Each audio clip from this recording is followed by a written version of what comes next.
Mana nih ya Kak Mila ya? Berjam 2 loh ini. Kan tadi janjiannya jam 1. Kok gak datang-datang? Mana ya kira-kira Kak Mila? Kak Mila. Maaf banget loh. Oh iya Kak, gak apa-apa Kak. Pak ini ke sini aja Kak. Nanti membantu aku aja yang ada ke dalam. Sini ya. Iya. Oke. Wah, payungnya kok bagus Kak. Dan dari mana nih? Oh, ini payung ini sebagai produk kampanye kita Kak. Kan Kakak tahu. Saya kan lagi bergabung dengan suatu organisasi di mana organisasi saya itu program kerjanya yaitu kampanye anti narkoba. Nah ini nih Kak produk kampanye kita. Wah seru juga ya bergabung di organisasinya kamu.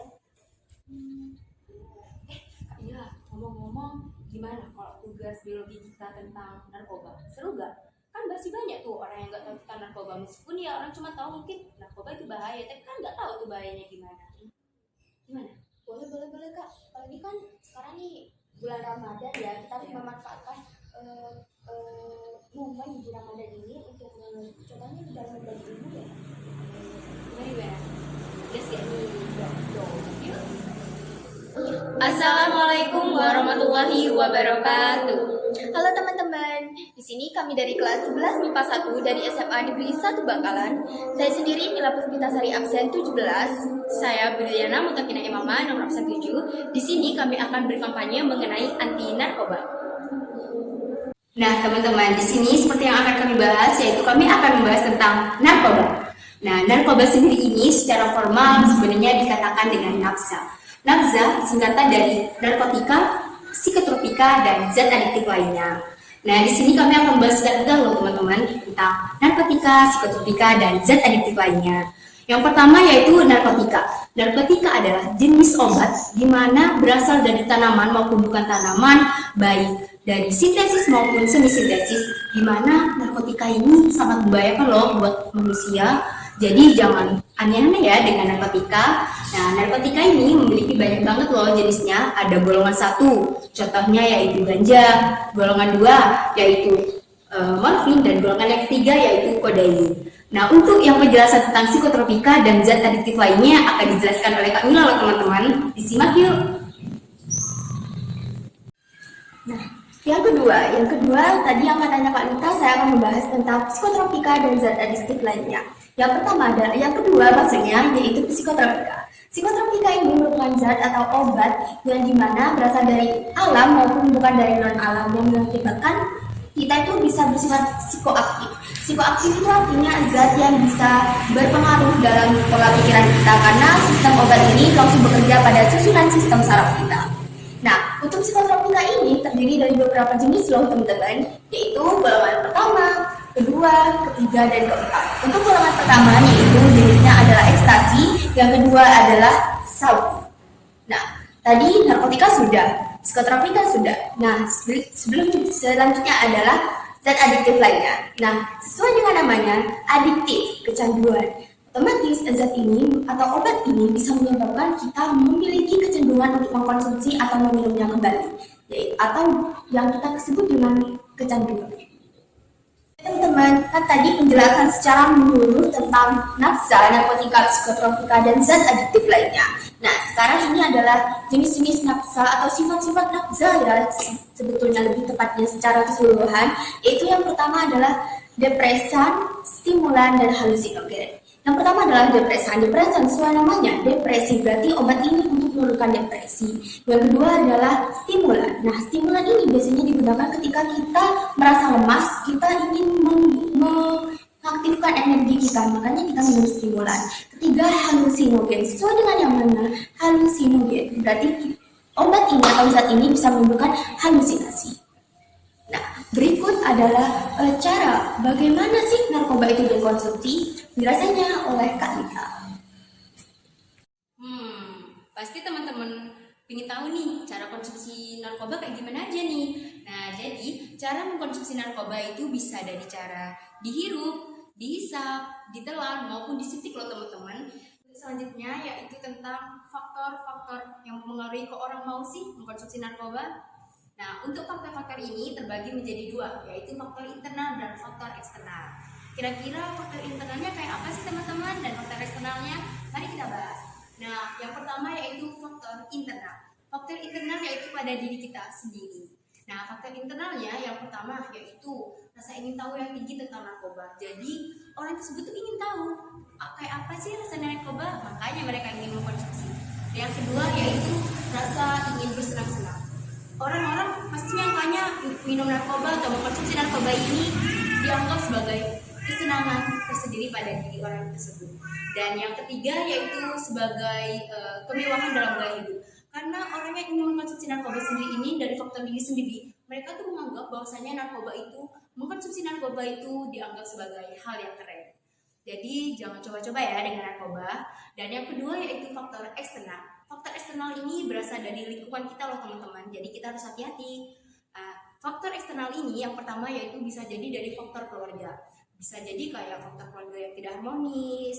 Nah, jadi kita harus bisa pintar-pintar menyikapi tentang kehidupan kita di dalam kehidupan kita ini, bagaimana kita harus menjalaninya agar kita tidak terjadi dalam hal-hal yang buruk. Yang kedua yaitu faktor dari teman terdekat maupun dari kelompok-kelompok orang yang sering bareng kita. Jadi kita harus bisa memilah teman-teman mana sih yang teman yang baik buat kita menjadi teman dan enggak. Jadi dari faktor-faktor ini bisa jadi awal mula kita kecanduan dengan mengkonsumsi narkoba.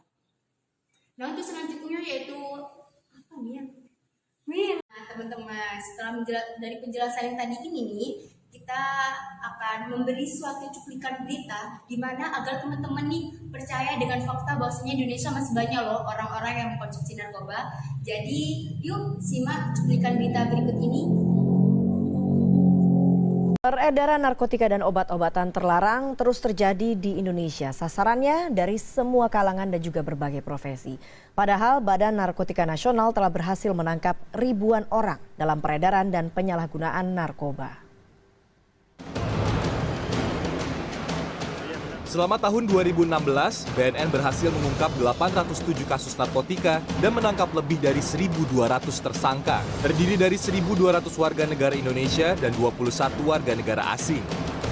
Barang bukti narkoba yang telah berhasil disita selama 2016 dari narkotika jenis ganja ada lebih dari 268 kg ganja, 20.000 batang pohon ganja, dan juga 16 hektar tanaman marijuana. Sementara dari narkotika jenis sabu-sabu, BNN berhasil mengungkap sekitar 100.000 kg bubuk kristal tersebut, termasuk 754.000 butir ekstasi, 581 gram heroin dan jenis narkotika lain.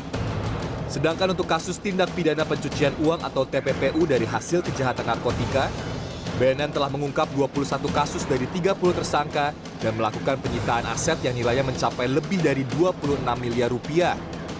Dari tahun ke tahun, BNN mengidentifikasi narkotika jenis baru.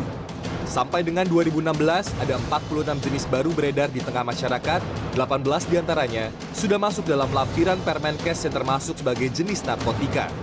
Hingga 2017, BNN terus gencar melakukan pengungkapan peredaran narkoba di tengah masyarakat karena pada awal 2015, Presiden Joko Widodo menyatakan Indonesia sebagai negara darurat narkoba. Muhammad Rifki, CNN Indonesia. Setelah melihat cuplikan dari berita tadi, kita bisa mengetahui nggak ya kalau di Indonesia sendiri penggunaan narkoba itu sudah banyak banget loh ya. Makanya dari itu kita tuh juga perlu gak sih adanya edukasi, kampanye tentang narkoba gitu ya gak sih Kak? Setidaknya sedikit lah ya demi sedikit memberantasi adanya narkoba di Indonesia ya gak sih? Penting gak sih? Penting dong. Penting banget. Nah, menurut pandangan kakak nih, efek dari seseorang yang sudah menggunakan narkoba ini apa aja menurut kakak? Nah, teman-teman pasti juga kepo kan? Apa sih efek-efek orang yang mengkonsumsi narkoba? Nah, yang pertama yaitu bisa kayak rusaknya sih Kak organ tubuh, pada organ tubuh gitu lah ya. Gak usah jauh-jauh deh dari adanya rokok. Di label rokok aja udah ada bahwasanya rokok itu membunuhmu. Nah, dari situ aja kita udah tahu loh kalau rokok itu bisa menyebabkan kayak rusak di organ tubuh, misalkan kanker paru-paru. Nah, dari situ kan berarti organ tubuh ada yang rusak karena mengkonsumsi rokok. Rokok kan termasuk dalam narkoba, Kak. Nah, jadi kita harus hati-hati, kita harus bisa menjauhilah narkoba, bukan menjauhi lagi, emang harus gak boleh mengkonsumsi dong. Dari gambarnya aja udah serem banget tuh ya, sampai ada yang bolong, kitanya sampai kerusakan paru-parunya gitu ya. Nah lanjut ya kak ya, yang kedua yaitu perubahan sikap dan mental. Nah di mana kalau orang yang konsumsi narkoba di sini kan otomatis ada rasa kegelisahan dalam diri dong kak pastinya, karena dari jenis obat yang sering dia konsumsi. Nah apalagi kayak kita nih remaja yang kalau mengkonsumsi kayak gitu pasti kan kayak berpengaruh lah pada motivasi kita buat belajar, buat masa depan kita dong pastinya. Pasti kayak kita malas buat belajar, ngerjain tugas pun bakal malas karena rasa kegelisahan yang berlebihan. Nah untuk selanjutnya yaitu pastinya dari kita yang malas belajar itu yang ketiga yaitu masa depannya dong pasti suram. Kenapa ya kok masa depannya bisa suram? Ya itu karena kalau kita malas ya belajar, motivasi belajarnya nggak ada, malas belajar, itu kan dia tidak ada rasa ingin kayak masa depannya cerah gitu, kayak ingin standar-standar aja gak sih? Bener-bener. Berarti orang-orang yang males nih, orang-orang yang males ngerjain tugas bisa jadi ya kak termasuk efek dari Makanya narkoba. jangan males-males ya teman-teman untuk ngerjain tugas. Kalau dari saya sih kayak gitu ya efek-efeknya, tapi pastinya lebih banyak. Tapi kalau menurut Kak Mila nih pandangannya kayak gimana? Nah, Boleh dong kasih sarannya. boleh banget. Nah, tadi kan Kak Lita udah jelasin ya dua terdapat perubahan sikap sama mental. Nah, menurut saya itu akan mendorong seseorang akan melakukan hal-hal yang tidak diinginkan. Contohnya kriminalitas. Nah, kan pertamanya tuh kita seorang orang baik gitulah, yang baik karena perubahan sikap dan mental kita menjadi terganggu, perilaku kita jadi berubah. Nah, itu kan mendorong kita untuk masuk dalam tindakan kriminalitas. Nah, untuk kriminalitas ini pasti kan setiap kriminalitas atau tindakan hal-hal yang buruk itu kan pasti ada hukumannya. Apalagi kita kan hidup di Indonesia, negara hukum. Nah, itu otomatis di sini hukum ditegakkan banget kan. Otomatis kalau udah orang yang melakukan kriminalitas akan mendapatkan hukuman minimal, sanksi kadang sampai di penjara lah ya kak ya. Nah, yang selain itu bisa menyebabkan gimana ya masa depan yang suram tadi. Nah, kenapa itu bisa masa depan yang suram? Kan kebanyakan sekarang orang pengen melamar kerja biasanya kan tidak menerima orang mantan narapidana. Bahkan kita lomba itu ada syaratnya, ada surat bebas dari narkoba. Nah, bener. Penting banget tuh berarti kita harus terhindar dari narkoba.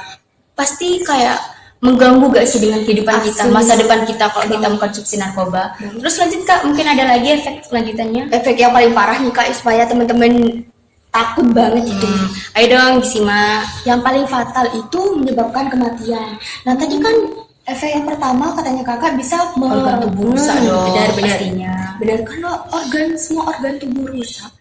Nah, tubuh akan melakukan sistem apa di dalamnya? Otomatis kan sistem rusak semua. Nah, benar, otomatis kan sudah tidak berfungsi lagi. Oleh karena itu bisa menyebabkan kematian. Nah teman-teman, cuma karena kita konsumsi narkoba yang bahannya apa ya kecil lah ya, sekecil apapun itu bisa merenggut nyawa kita loh teman-teman.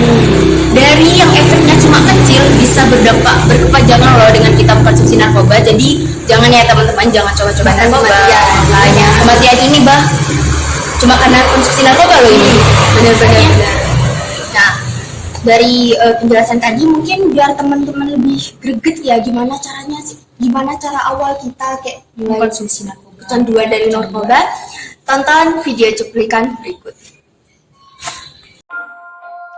Sejak bersamanya, hidupku seperti bahagia. Dia membawaku terbang jauh. Aku pun semakin terpikat. Hingga akhirnya jatuh terjerat. Dan dia menghancurkan hidupku.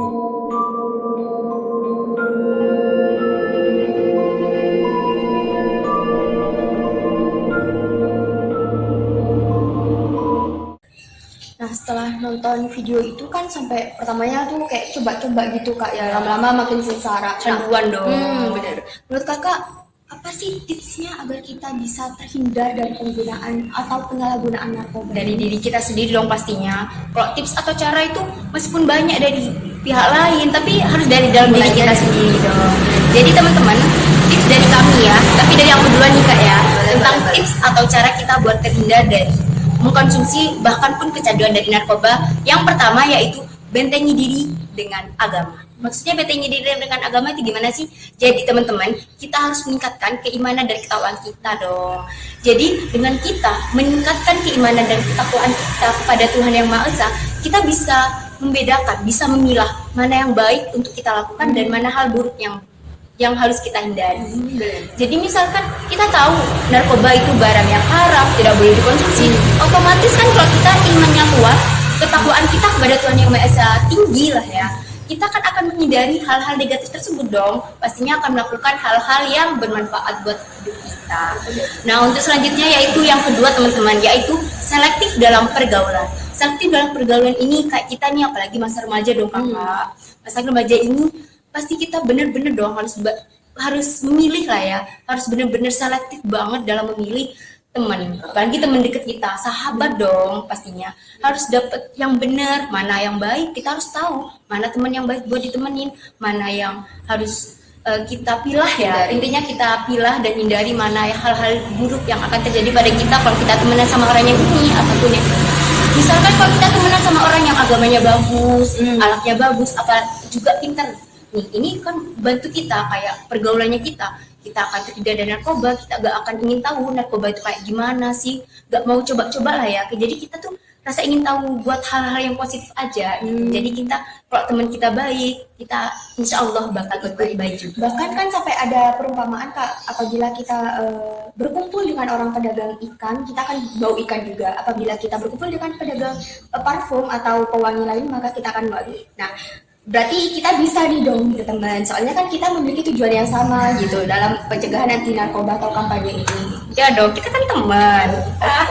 Aduh kakak, jadi gini deh, kalau dari aku sih tipsnya gitu ya, tips singkatnya. Tapi dari tips singkat ini mungkin dari teman-teman bisa jadi kayak gambaran lah ya, tipsnya kayak gimana. Jadi kalau menurut Kak Mila nih, aku mau minta juga dong saran, tips atau cara dari Kak Mila itu kayak gimana? Menurut saya sendiri kita harus memiliki kita harus taruh di mindsetnya kita nih Kak, kalau kita harus berpikir dalam kedepannya gitu. Nah yang pertama kita tuh harus melakukan di dalam benak pikiran kita tuh harus melakukan hal-hal yang positif, harus positif. Karena gimana kalau kita melakukan hal yang positif seperti yang tadi katanya Kakak, bentengi diri dengan agama. Itu kan merupakan suatu hal yang positif. Benar, itu kan bisa terhindar dari hal-hal yang negatif, termasuk dalam penggunaan atau penyalahgunaan narkoba tentunya. Nah, yang kedua, kita harus memiliki pandangan terhadap masa depan kita. Tadi kan sudah dijelasin nih Kak, mengapa kehidupan atau masa depan kita suram, Efek-efek lah ya, tadi yang kita bahas tentang efek-efek konsumsi narkoba. Benar, nah itu dari tipsnya harus berpandangan di depan. Oh, saya contohnya nih Kak, saya mau masuk angkatan militer. Nah, angkatan militer kan ketat banget, harus melakukan tes urin agar tidak tercegah gitu dari narkoba. Nah, kita harus, berarti aku harus menghindari narkoba supaya aku bisa menjadi tentara angkatan ini, tentara angkatan itu. Jadi cita-cita bisa tercapai dengan jadi kita tuh harus berpegang teguh ya sama masa depan kita, harus gimana masa depan kita berjalan mulus. Jadi dengan cara kita tuh tidak melakukan hal-hal buruk, misalkan tuh dengan konsumsi narkoba juga boleh ya teman-teman. Jadi dari semua penjelasan yang tadi telah kita sampaikan, udah banyak banget dong yang kita bahas, efeknya pun kita udah bahas, dan tips dan cara menghindarinya tuh kita udah jelasin dong teman-teman. Pastinya dari kita yang sudah menjelaskan tentang hal ini, teman-teman juga ikut berpartisipasi dong. Banyak nih barang-barang tentang apa itu nafsa, tentang bahayanya, efek-efeknya dong, tipsnya juga udah kita bahas dong. Itu pun rinci dong, kita ngasih detail sampai cuplikan berita gitulah ya. Jadi apa ya, bagi yang nonton video ini nih pastinya ada rasa takut dong buat konsumsi narkoba, harus jauhin dong. Apalagi efek yang paling parah itu apa sih? Kematian. Nah, efek kematian ini bener-bener jangan kita cuma konsumsi narkoba loh, bisa menyebabkan kematian. Berarti kan narkoba ini bener-bener membunuh dong. Jadi ayo dong hindari ya narkoba. Narkoba, mari bersama-sama wujudkan masyarakat sehat, terhindar dari bahaya narkoba. Sekian kampanye dari kami, kurang lebihnya mohon maaf. Wassalamualaikum warahmatullahi wabarakatuh. Remaja sehat, say no to narkoba.